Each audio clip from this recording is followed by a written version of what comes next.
Welcome to the Inventory Professional Podcast, brought to you by InventoryBase, providers of industry-leading property inspection software, accredited training, and on-demand property reports. Join us as we discuss the latest news, legislation, and all things property, hosted by our very own inventory expert, Sián and Melissa. With regular special guests, listen in to our open and honest discussions about the role of the inventory professional and how to navigate through this ever-changing, fast-paced industry. Welcome to the Inventory Professional with me, Sián and Melissa, and I have our co-host with us today, Melissa from MGN Inventories. Hi Melissa, how are you doing? Hi, yeah, I'm good, thanks. How are you?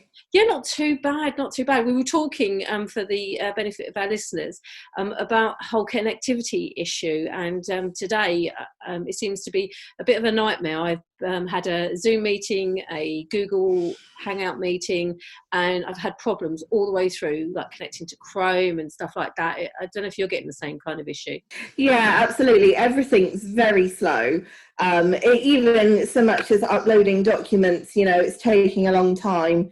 But I do think everyone's having the same problem. It's an unprecedented amount of people at home, isn't it? I mean, and everyone's on the computer at home and not working and are just, watching films or doing whatever. And then the ones that are actually working as well. Absolutely. I mean, I've really noticed a real downturn in like internet speed, upload, download, etc. And you can definitely tell when the network's really struggling at certain peak times during the day.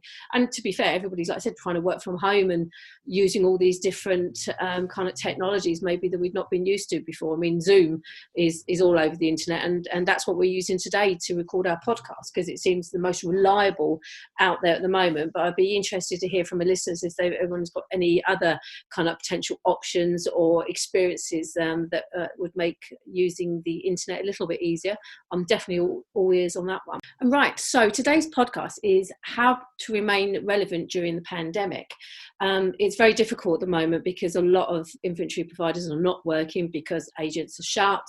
Some of them working behind closed doors. And even though there is still some activity, there's not a huge amount of activity, mainly because we're having to self-isolate and also only work where it's essential to do so. And there's a lot of conversation around whether what we're doing as inventory clerks is essential in regards to doing checkout reports and doing inventories.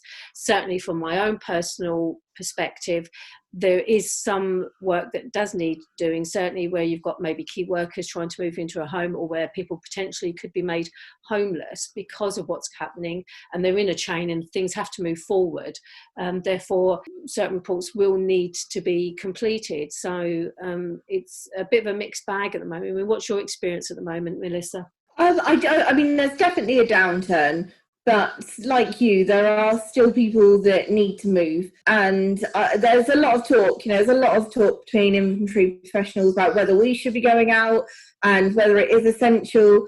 And I do view it that it's one of those things that it is essential. The people that can't put it off for whatever reason, whether they're key workers or, like you say, they're part of that chain, it still needs to happen. And we are almost lucky that we're quite used to being alone anyway.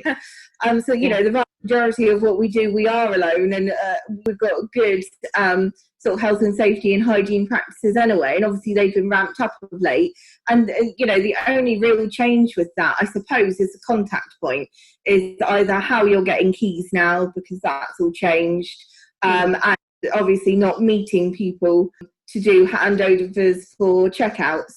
So whilst, those few things have changed, essentially it's kind of business as usual, but it is just now the demand that I'm seeing a downturn in, which I think, is inevitable. Lots of people aren't doing viewings anymore. I know a few agents that still are. They're managing to do it through various ways. Yeah, exactly. I mean, again, it's that whole technology side of things, isn't it? I'm seeing people, agents, also inventory clerks, using technology in order to do video tours and doing live streaming for the property. So they're the only one in there and everyone else is watching. And it's something I'm going to touch on another podcast that will be coming soon.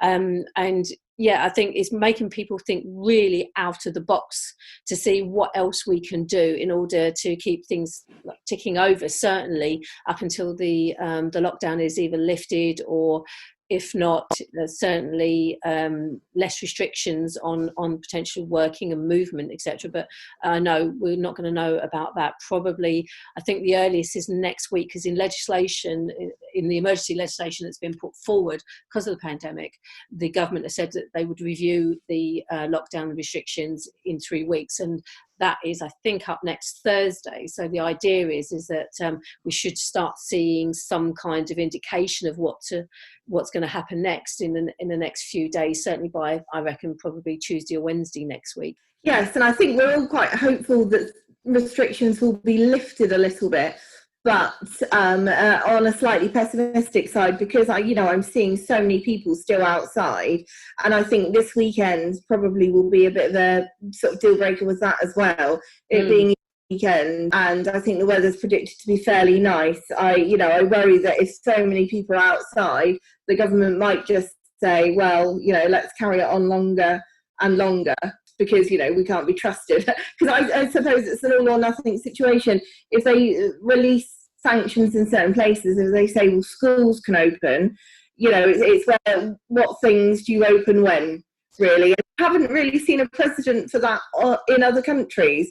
It's either that they haven't really done a lockdown and they've kept schools and some social places open, or they've done a lockdown. I haven't really seen the in-between, is how people phase out of it. So it'll be interesting to see what they announce. Yeah, I mean, we're living in unprecedented times. There is no rule book for this. There's nothing to really draw a parallel with in order to understand, well, what works and what doesn't work. I mean, we've had Wuhan open up and lift their restrictions, but then they've been effectively locked down since I think about the 23rd of January. So from that point of view, they seem to be beyond their spike, and they've seen a downturn and luckily enough less fatalities. But equally, every kind of European country, every area seems to be experiencing different levels of cases and unfortunate, again, fatalities as well. So it is very much a case of wait and see. So that's all we can do at the moment, is obviously take the advice, stay home unless work is absolutely essential. You can't do it from home, which certainly in our case we can't. And obviously do our best to support the NHS and try and save as many lives as we possibly can. So I think that's about as much as we can do at the moment. And that kind of brings me neatly on to the point of the podcast today. What we've been doing whilst we've been not in the office and not out is looking at our services and practices to see what else we can offer in regards to either a service or help or support. And one of those things has been about interim inspections or property visits, depending on what kind of terminology you use. And clearly at the moment, we can't be going into tenants' properties. It's not safe for them. It's not safe for us. And quite rightly, they wouldn't want us in there. And I wouldn't really want to be in there, in their homes, because it's just not right. But equally, I understand there is a need for both the landlord and the agents and the tenants to be able to put over any issues or concerns that they might have, but also give that indication that everything is okay, everything's running all right, and if it's not, having a mechanism to be able to actually provide that information in a format that's easy to share, see and understand. And that's why InventoryBase have launched their free tenant self-service for inspections facility. The idea behind this is so that tenants can go through a list of questions which are all set against the Fitness for Human Habitation Act. So we're looking at things like, have tenants got enough toilet facilities? Is the water to the property working okay? Is it clean, clear, etc.? So it's useful for washing, both, and also for cooking, but also making sure things like the carbon monoxide alarms or smoke alarms or heat sensor alarms in the property are all working, and being able to provide a mechanism so that they can showcase that to the letting agent, to the landlord, whilst we're in this lockdown time. I've shared the blog with you and the information and the template, Melissa. What was your initial feelings when you first saw what we were proposing? So I think in terms of interim inspections, it's quite a useful tool in that I know a few agencies that will decide on the renewal term based on an inspection, so they'll always want an inspection. And that's not to say in times like this they would say, well, we can't come and do an inspection, you've got to leave.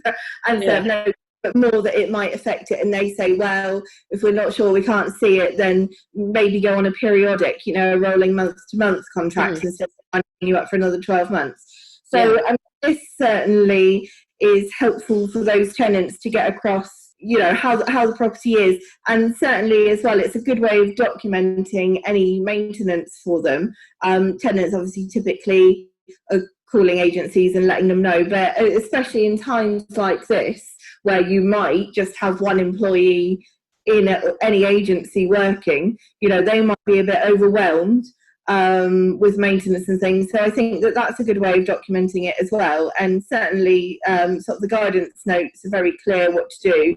And I think it would be quite easy on the system for them to go through and there are bits that they might not understand and they might not fill out, but at the same time it gives you a good indication of what's going on in the property. And I think that's helpful for both agents and landlords to be able to get something in at a time when maybe they might not have been able to receive something for some months. Yeah, exactly. Because at the moment there are some people, especially those a bit under safeguarding, they're looking at a minimum of 12 weeks before they can have realistically any kind of contact.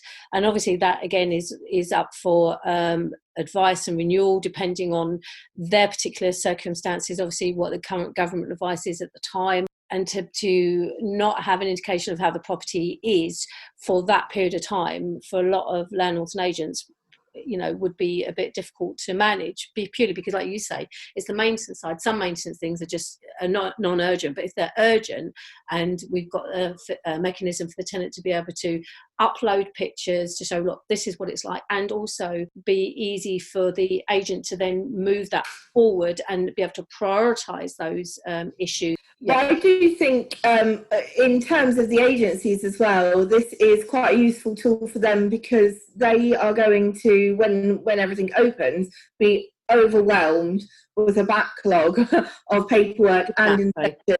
And if they go out, if the agency's open and they've all of a sudden got to do a whole portfolio of 200 odd inspections, then they've got to process 200 odd lists of maintenance. So at least this is just keep pushing our way forward slowly but surely. It's helping to keep things going a little bit. Exactly, and it's not meant to replace the clerk. It's not meant to replace that eye that we have when we go in, that human interaction. But quite clearly, at the moment with the lockdown, that's just not possible.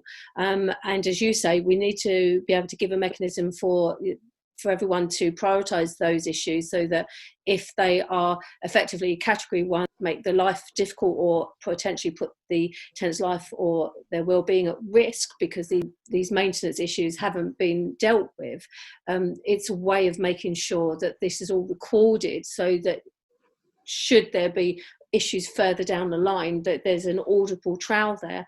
Also, if tenants for whatever reason decide that they don't want to use this option and they don't have any checks and they don't let the agent know of any issues, etc., and then come at the end of the tenancy, they then try and rely on maybe issues that they haven't reported.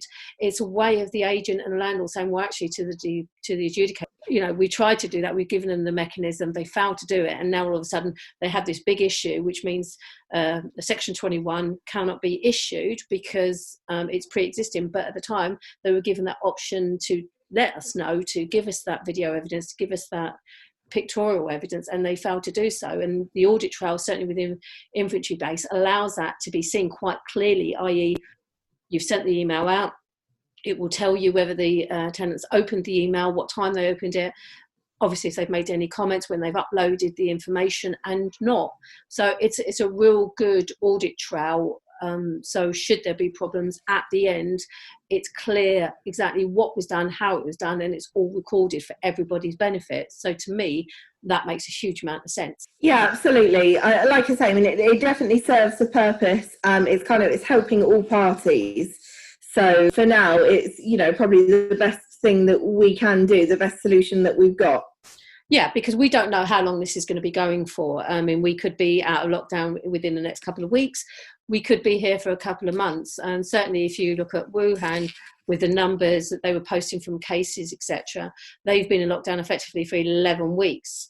Now, we are slightly different in how we're potentially curving or not, as the case may be, but then we're also looking, as you quite rightly said earlier, about all the other European and global countries as to how they're faring. Because once we kind of like stop lockdown and we move out of lockdown and movement starts up, then there's obviously the issue, could the virus effectively spark up again, because we don't know exactly how many people are infected, etc. So it could be potentially a long time before we get back to any resemblance of normality. So to me, again, it makes sense to have that mechanism in place so that people have got choice more than anything else. And I think that's what it needs to be. It needs to be choice. And that's another reason why we've just also launched the tenant pre-checkout note service. Certainly when I mentioned this to you, I think initially, Melissa, I think you're a little bit, oh, hang on a minute, is that going to take out the checkout option? Does that mean we're not going to be needed? Would that be fair? That's correct. It is kind of a minor concern that people will, especially in this day and age where, times have changed and tenants aren't paying for checkouts, that a landlord might look at the pre-checkout notes the tenant's completed and think, oh, that looks fine. No worries, I won't need to claim anything from a deposit, and so not want a checkout. And again, I think that's probably just about educating people that you still do need one, because obviously people are opportunistic and tenants might take photos from certain angles, and you never really know what a property's like until you've got someone independent going in. So I think it is just educating them and the agents that, okay, it might look fine, but actually, there might be a massive scratch on the worktop, there might be an iron burn mark in a corner of the floor that you can't see from their pre-checkout report. And like you've done with the guidance, is to say that this in no way replaces the checkout. It does, it is something separate, and that is something that they need. Yeah, exactly. It does not replace the checkout. The thoughts behind it were initially is that we're not having that face-to-face contact. So how do we get the information that we would normally get from a tenant at that appointment, so that we can take that into account, but all equally give the tenant the ability to be able to say, what it is that's maybe pressing for them, maybe that's an outstanding issue, or that they just want things to be noted, like, I've had the property professionally cleaned and here's the receipt, or there's been an ongoing issue where I've had the landlord's maintenance people in, but it's still an issue and this is what it is. It's sometimes difficult to have that conversation remotely. I mean, I always, as part of our process, say to the tenants, if you're not going to be present, because we always invite them, some people prefer them not to be there, I'm happy either way. Yes, it might take a little bit more time if the tenant's there, depending on whether they follow you around during the report, or whether they just come in, hand over the keys, have a bit of conversation and leave. It just very much depends. But the pre-checkout notes is a way of capturing that and giving the tenant the opportunity to say, okay, these are the issues, or this is what I want you to be aware of. And then should at checkout, i.e. when we do the full report, there's clear inconsistencies, we've given the tenant again the opportunity to raise those issues and be upfront and honest, for want of a better word, with anything that's been happening at the property that could affect the deposit. And again, we've then got that audit trail to say to the deposit scheme, to the adjudicator, look, we gave them the option, we gave them the vehicle to let us know about certain things. When we went in, we found this, that and the other, which wasn't mentioned. And this is the timeline. Clearly, this is within the tenancy time period. So they are effectively liable for any of the damage stroke issues, depending on, obviously, if that's negligence or it's a maintenance issue. So it gives them that vehicle. When you think about it, we do this anyway when we speak to the tenants to make the appointments, or when we talk to them face to face at the property, but this is just a better way to capture that information and again give the tenants the ability to put forward anything that they want to know. And then it's also giving them the confidence so that they know then we are taking their comments, their notes seriously, that we've captured them as we said we would. It's also done in their own words rather than us, because sometimes people can say, well, you know, that's your interpretation, it's not what I meant. Well, this gives them the vehicle to actually say exactly what they mean and give the video or photographic evidence, which again is date, time stamped, really good audit trail. So in a way, to me, it gives tenants confidence that the checkout process is going to be done fairly and professionally. Yes, and I think a lot of tenants now are worried about what's happening. You know, the current climate, will their landlord try and keep their deposit anyway? And, you know, how long will it be before we go in? So I think that this does help their confidence, like you say, and there will be tenants that will be fully on board with this kind of thing, and they would love to have, you know, their say and all their little comments. And like we see, you know, on a daily basis, some tenants just want to hand you over the keys, have a quick hello, and that's it. And others might want to talk to you for 45 minutes to tell you everything. Everything that they can. So you know, this kind of system I think really helps with that they, like you say, can have their say, and it's in their own words. They can't say, oh, you did a synopsis of what I said, or that wasn't quite what I meant. So some people will find that really helpful. Yeah, exactly. And I think that's the key thing here. It's about being helpful, about being supportive, and about giving the tenant and the landlord and the agent a professional service. Yes, I know the tenant isn't paying for our service for the reports, but they could potentially pay dearly via losing money from their deposit if the process isn't done correctly. So to me, it makes sense that as professional inventory providers, we've got a service, a vehicle to provide to them, a way of capturing that information that everybody can see, that's open and transparent. And like you said, especially in this particular situation with the pandemic, there's a lot of worry that maybe things will get missed or brushed over for speed or expediency, because people just want to get things done, and there's a potential then that deposits will be at risk. So we're just trying to help minimise any of those potential issues, either if they come up or just mitigate them to the point where they don't come up. And to me, again, that makes sense. And one of the things certainly within the FAQ sheet that I've done for this service is about whether tenants are intentionally failing to mention major issues. Again, one of the reasons for the audit trail and to keep the report within the property audit trail, i.e. you're going from inventory check-in to interim to check-out. If we have a pre-checkout and then we find something major, like you said, Melissa, there's a prompt there for the tenant to say, look, be honest, tell us what the issues are. You know, if there's a great big crack in the hob, like we had a couple of months ago, tenant was stood in front of the hob and we're having a general chat and everything's fine. And they normally kind of have the conversation, yeah, everything's fine. You are happy with everything? And I always say to them, well, I won't know until the reports is done, and then it will go off to the agent, etc. But I will let you know. And they were stood in front of the hob, did all the keys, everything, and I'm thinking, you're not moving. Why are you not moving? And they didn't move until the right at the very end of the conversation. And they're like, right, okay then. And then it was like, bye, and then gone. And I'm like, okay, that was quick. Looked at the hob, great big crack in the hob. Of course, yes. That was picked up by the inventory. The clerk actually rang me to say, let you know that this is what's happened, this is the conversation, and this is what I found. And then at the end, the tenant's nothing to do with me. That wasn't there when I left. The clerk said that if it was fine, it was like, actually, no. People will always try, won't they? They do give it a go. I've had similar where someone was standing in one spot in the living room, and I was sort of, milling around, and they were just glued to that spot. And when they moved, I saw a burn mark on the carpet. So, people will try, and I think as long as it's got that caveat that yours isn't sort of the final say, this is your opportunity to tell us what's happening, but it doesn't override the report. As long as we don't want tenants going back and saying, well, mine's time and date stamped and yours was afterwards, and now you see it in yours, but the landlord could have went in.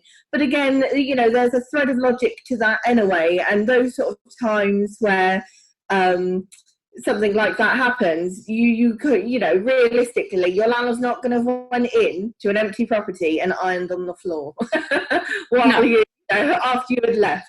So there is that element of logic to it, but you do want to make sure that, yeah, and like we say, people are opportunistic, so they won't try and use this in their you know, in their favour. And I think by having that caveat there that this isn't the final word, it's to support the document, but whatever, you know, the document finds is, you know, the final word as such, then that's fine. Yeah, it's basically what the final report comes up with in regards to issues and comments, etc., and also then who's liable for that, and which is obviously for some quite difficult, because certainly for me as a provider, my clients don't want me to assign blame, as it were, or portion liability to the tenant or to the managing agent or to the landlord, because they have their own FM services, but not everybody does. So yeah, again, that's a bit of a sticky conversation, and maybe that's another podcast we could thrash that out, and be interested to hear from other providers as to how they manage that part of their service, because it is important, but we all do it very much differently, especially because we don't really have any set effective standards. I know all the deposit schemes issue their guidance, but that's all it is. It's guidance.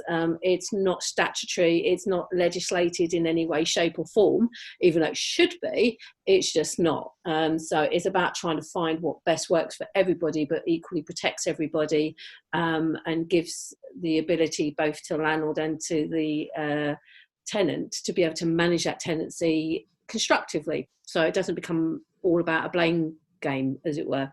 So what I would recommend for anyone deciding to use these two self-services as part of their service to their either landlords to their agents is have a look through the documentation. We've written user guides both for ourselves as inventory providers, but also for tenants. Also, there's an FAQ there to answer any questions, but obviously if you've got any more questions, then my contact details will be on the notes, but you can also find me at InventoryBase.com if you would like to discuss this further. But don't look at these self-services as a route to us as clerks losing work. The way I look at it, I think it enhances what we do. It helps us showcase how professional we are, and that there is opportunity for the tenants to feel valued and to be respected and to be listened to whilst we're doing our job. Yes, ultimately our report is for whoever it is that's paying for that service, most of the times landlord stroke letting agent, but it doesn't mean that everybody shouldn't be treated fairly. And certainly from our point of view as professional inventory providers, one of our key roles is to be impartial, is to state the facts, provide the evidence, and then allow then the adjudicator to make their decisions based on what we've provided. And one of the ways we can do that is by offering alternative options and services like the pre-checkout notes service to tenants, so that they can have that opportunity to have their say. So thanks, Melissa, for joining me. Great conversation as always. Yes, thank you. I look forward to the next Inventory Professional podcast, which will be with Anthony from First Ards Peninsula in Northern Ireland, where we're going to be talking about him, about how he manages his service, what his experiences have been as a seasoned inventory provider, but also looking at what he's been doing in order to make sure that he remains busy during the pandemic, but also what other services he's been looking at to both enhance himself as an inventory provider, and literally using this opportunities, this lockdown, this time at home to refocus and look at new directions and discover new opportunities. So I look forward to you all joining us at our next podcast. Thank you. Thanks for joining us this week on the Inventory Professional Podcast. If you've enjoyed the show, subscribe to our podcast now and share the love. This podcast was brought to you by InventoryBase, providers of industry-leading property inspection software, accredited training, and on-demand property reports.